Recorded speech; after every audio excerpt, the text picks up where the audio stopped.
Celebrating food and family. Introduction. People around the world celebrate the harvest season, a time when the crops are ready to be gathered and eaten story for the year ahead.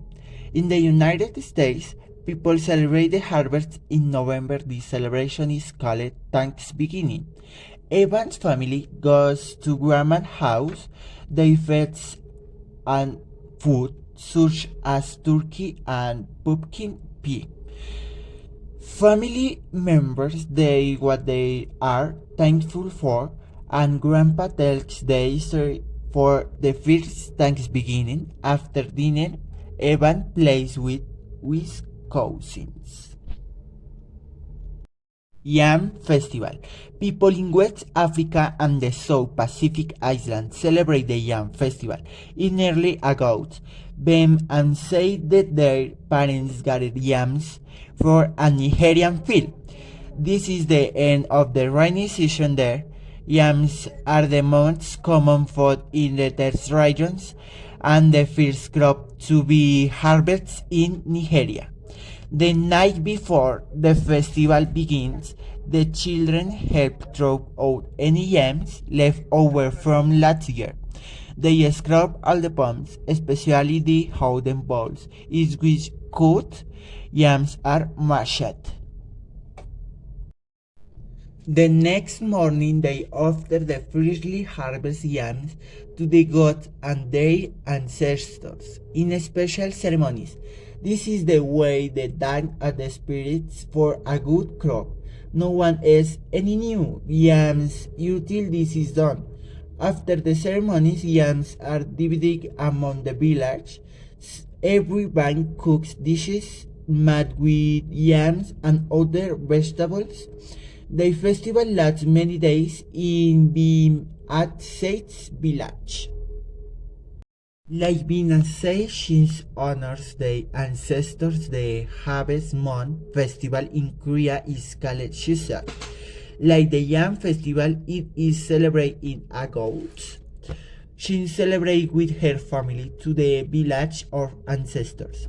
When they arrive, she helps the women prepare food. The night before the festival begins, she's mother's dress is costume and joins other women at circle dance.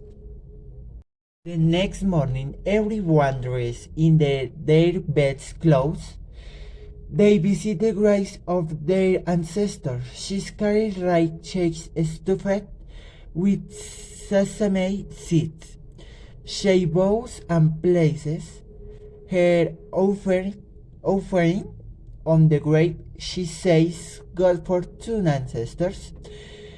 Her father bowed and asked if the ancestors are pleased with him. Her mother bows the ancestors, they are happy as family. Then there is a feast of fresh rice, cakes, persimmons, mushrooms, and chestnuts. They give thanks for harvest. She likes the Easter's Mother's Day of her ancestors. Later, she plays tug of war with friends. She laughs and the men who dress are tortoises. They dance around the village and seek for a food and drink. Zakat. In Israel, Havel and Yana have a different way of celebrating their harvest and honoring their ancestors. The celebration is called Shakat and it's held in September or October. Havel helps his father boil a dry-sided wood in their garden. They make the roof from corn stalks. They leave holes. Here they can set tea is key. The family will add their meals in the hut for the next week. Havel hopes we can sleep in it at night. Yana comes to help decorate the hut with squash and corn. Father explains why the bile on hot is to remember our ancestors.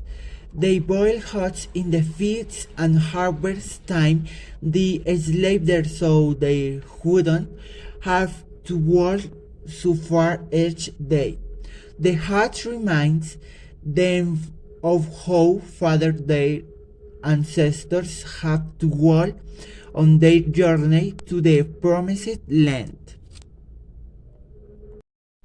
They are 7 days of 15-day religion service. Abel and Gianna preparate lullabies, by cutting and palm branches to willow branches and their myrtle branches. Then they did them together. The family joins other families to walk to the synagogue. They have the lulav in their right hats and carry an estrog and citrus fruit in their left. Conclusion: when people around the world leave their homes to feed new ones, they often take their celebration with them. Sometimes the finds ways to mix old traditions with new ones. But no matter when they are, families give thanks for food and each other.